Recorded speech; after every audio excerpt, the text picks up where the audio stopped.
को जो भी देखेगा वो कलर स्क्रीन से निकलकर ब्लैक एंड व्हाइट के जमाने में पहुंच जाएगा। जब तक आप ब्लैक एंड व्हाइट के जमाने में नहीं जाएंगे तब तक आप अतीत में नहीं जा सकते। हम सभी को ब्लैक एंड व्हाइट के जमाने में चलना है और वहां से उससे भी पीछे चलते जाना है। चलते चलते हजारों लाखों साल पहले के हिम युग में पहुंच जाना है, आइस एज में, जहां बर्फ की चादरें ही चादरें दिखाई देंगी। आज जिस जमीन पर बनी मस्जिद के नीचे मंदिर होने का झगड़ा है, हम मंदिर के नीचे क्या था इसका भी जवाब खोजेंगे। सोना भी मिल सकता है, लोहा भी मिल सकता है, तेल भी निकल सकता है, कोई नदी भी मिल सकती है। मैं इस वीडियो के जरिए समस्त भारतीयों के लिए एक ऐसा मिशन लॉन्च कर रहा हूं जिसके लिए सभी भारतीय मुझे कोसने वाले, लेकिन इससे फायदा भारत को बहुत होगा। भारत में जहां भी जमीन है उसके नीचे क्या है इसका फाइनल जवाब हमेशा हमेशा के लिए मिल जाएगा।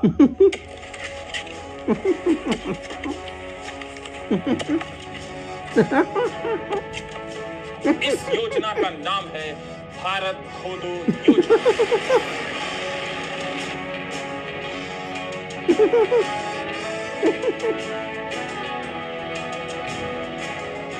खोदने की कोई गाइडलाइन जारी नहीं की जाएगी। आप अपनी या किसी की भी जमीन खोद सकते हैं। जमीन खाली हो जरूरी नहीं। आपके पास अगर फ्लैट है तो फ्लैट खोद डालिए, अपार्टमेंट है तो अपार्टमेंट का बेसमेंट खोद डालिए। आपके फ्लैट के नीचे क्या है इसका जवाब खोद कर मिलने वाला है। लिफ्ट का इस्तेमाल मत कीजिए। भारत का बच्चा भारत की हर जमीन को 1 साल के भीतर खोद डालेगा और बाकायदा प्रमाणित किया जाएगा कि पता चल गया है कि इस जमीन के नीचे क्या है। हमें परिणाम की चिंता नहीं करनी है, बस खोदते जाना है। दे कुदाल दे कुदाल दे कुदाल, सुबह शाम खोदना है और खोदने के बाद कुछ नहीं मिले तो निराश नहीं होना है। उस गड्ढे को वापस भर देना, किसी दूसरे के कान में कह देना है कि जो हमने खोदा था उसके नीचे क्या है, अब तुम भी खोदो, कुछ ना कुछ मिलेगा। एक ही गड्ढे को बार बार खोदा जा सकता है। किसकी किस्मत से क्या निकल जाए कौन जानता है।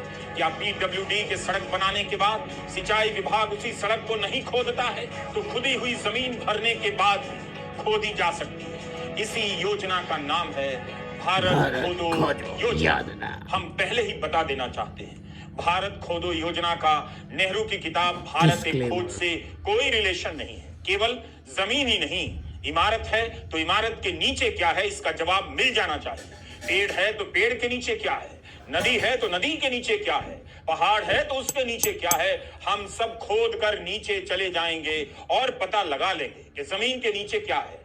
भारत खोदो योजना की कल्पना भारत के प्रधानमंत्री श्री नरेंद्र मोदी ने भी नहीं की होगी, लेकिन इसकी प्रेरणा उन्हीं की राजनीति की धारा से मुझे मिल गई। आप कह सकते हैं चाहे तो संभल की मस्जिद और अजमेर शरीफ की दरगाह के नीचे खुदाई करने की राजनीति ने मुझे प्रेरित किया। भारत खोदो योजना की कल्पना मेरे भीतर साकार हुई। प्रधानमंत्री मोदी चाहें तो मैं इसका कॉपीराइट उन्हें दे सकता हूं। वे इसी योजना को प्रधानमंत्री भारत खोदो योजना के नाम से लॉन्च कर सकते हैं। भारत खोदो योजना के तहत आप जहां भी हैं उसके नीचे क्या है यह पता लगाने के लिए खुदाई कर सकते हैं। इसके लिए आपको सर्वे के लिए कोर्ट जाने की जरूरत नहीं होगी। भारत खोदो योजना के तहत हर नागरिक के पास कुछ जरूरी उपकरण होने चाहिए। यह सूचना हाउसिंग सोसाइटी के अंकल और आंटियों के लिए है जो खुदाई के समर्थन में लगे तो हैं मगर खुदाई कैसे की जाती है नहीं जानते हैं। तो उन सभी को अमेज़न की वेबसाइट पर जाना चाहिए। किस्म किस्म के फावड़े हैं जिन्हें आप कुदाल और बेलचा कहते हैं। आपने अंग्रेजी में मुहावरा सुना होगा, कॉल अ स्पेड, स्पेड मतलब कुदाल। Do you get my point? इनमें से कोई 650 रुपए का, कोई 1250 का, कोई 1500 रुपए का कुदाल है। अमेज़न पर सब मिल जाएगा। कुदाल का एक ब्रांड है किसान क्रांति कुदाल, 5 खरीदने पर 1 फ्री दे रहा है, जिसे आप उस व्यक्ति को दान कर सकते हैं जो कुदाल ना होने के कारण खोद नहीं रहा होगा। मतलब कोई आदमी ऐसा ना दिखे जो खोद ना रहा हो, सबको खोदना पड़ेगा। खोद कर निकाली गई मिट्टी को उठाने के लिए तसला बहुत महंगा नहीं। इंडिया मार्ट की साइट पर 16 इंच के लोहे का तसला मात्र 95 रुपए का मिल रहा है। तो आज ही ऑर्डर करें तसला और कुदाल, शामिल हो जाएं भारत खोदो योजना में। भारत खोदो योजना में किसी मशीन का इस्तेमाल नहीं होगा। हाथ से काम होगा तभी इसे मनरेगा से जोड़ा जा सकेगा। जैसे ही भारत खोदो योजना शुरू होगी सभी को काम मिलने लगेगा और हम खुदाई का ऐसा राष्ट्रीय अभियान शुरू कर पाएंगे कि 1 साल के बाद हम इसी सरजमीन के हर जर्रे जर्रे के नीचे क्या है पता कर लेंगे। भारत खोदो योजना का मंत्र हमने लिया है कैफी आजमी के शेर से। 1969 में अहमदाबाद के दंगों के बाद कैफी साहब ने लिखा था, बेलचे लाओ खोलो जमीन की तहें, मैं कहां दफन हूं कुछ पता तो चले। तो कुदाल और तसला हो गया, योजना का मंत्र भी हो गया। अब एक ही काम बच गया है, भारत खोदो योजना के लोगों का। तो यह काम हम भारत सरकार पर छोड़ देते हैं। आप जहां भी हैं उसके नीचे क्या है पता करने के लिए खोदना चालू कर दीजिए, कुछ ना कुछ निकलेगा। यह यकीन हर नागरिक में होना चाहिए, उसका खोदना व्यर्थ नहीं जाएगा। कितना मजा आएगा जब सारे लोग खोदने में लग जाएंगे, कितना कुछ मिलने लग जाएगा। गोदी मीडिया पर ब्रेकिंग न्यूज चलने लग जाएगा, यहाँ ये मिल गया वहां ये मिल रहा है। नीचे से मिलने की खबरों से भारत भर जाएगा। जो भी नीचे दबा होगा ऊपर आ जाएगा। मस्जिद के नीचे क्या है सवाल सिर्फ इतना ही नहीं है, जो भी जमीन है उसके नीचे क्या है सवाल उसका भी है। क्या पता कोई मस्जिद भी जमीन के नीचे धंस गई हो और उस मस्जिद के नीचे भी कुछ और धंसा हो। तो हम सभी को खोदते रहना है। अगर कोई निराश है तो मैं उसका हौसला बढ़ाना चाहता हूँ, इन तस्वीरों को दिखाना चाहता हूँ। रूस ने इस जगह पर 19 साल गड्ढे खोदे, अब यहाँ कोई नहीं जाता। लेकिन तब रूस और अमेरिका के बीच होड़ मची कि कौन कितना गहरा गड्ढा खोद सकता है। रूस की योजना का नाम था डीप ड्रिलिंग रेस और अमेरिका की योजना का नाम था प्रोजेक्ट मोहोल। रूस ने अपनी ही जमीन पर 1970 से खोदना शुरू किया, 1989 तक खोदता चला गया। 40,000 फीट का गड्ढा खोद डाला। इस गड्ढे का डायमीटर 9 इंच था। रूस ने तो माउंट एवरेस्ट और फूजी दोनों की ऊंचाई के बराबर का गड्ढा खोद दिया। तो हम भारतीय उस वक्त क्या कर रहे थे? अमेरिका ने 8 साल खोदा, रूस ने 19 साल। क्या हम बाकी बचे 2047 तक नहीं खोद सकते? मेरे सामने यही सवाल था।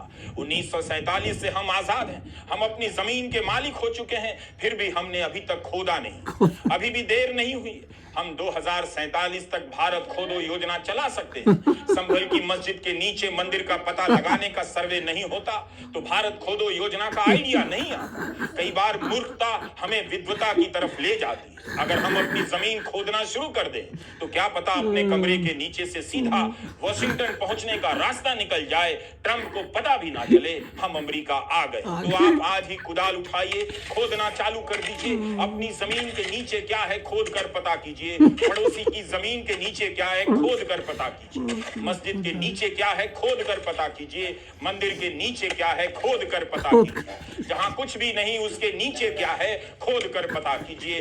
जंगल के नीचे क्या है खोद दीजिए, सारे जंगल और जंगल के नीचे पता चल जाएगा। आसमान के नीचे जमीन है लेकिन जमीन के नीचे क्या है, इस सवाल का जवाब तभी मिलेगा जब आप जमीन खोदने लग जाएंगे। तो हम सभी भारतीय मिलकर अपना और दूसरों का घर खोद डालें तो पक्का कुछ ना कुछ मिलेगा। जरूरी नहीं कि मस्जिद के नीचे मंदिर ही निकले, बौद्ध मठ भी निकल सकता है और किसी का कंकाल भी। एक जमीन के टुकड़े पर कितना कुछ हो सकता है। भारत खोदो योजना का मजाक उड़ाने वालों से मेरी अपील है, 1989 में आई कॉमिक स्ट्रिप पढ़िए। रिचर्ड मैगवायर ने बाद में अपनी इस कॉमिक स्ट्रिप को उपन्यास में बदल दिया।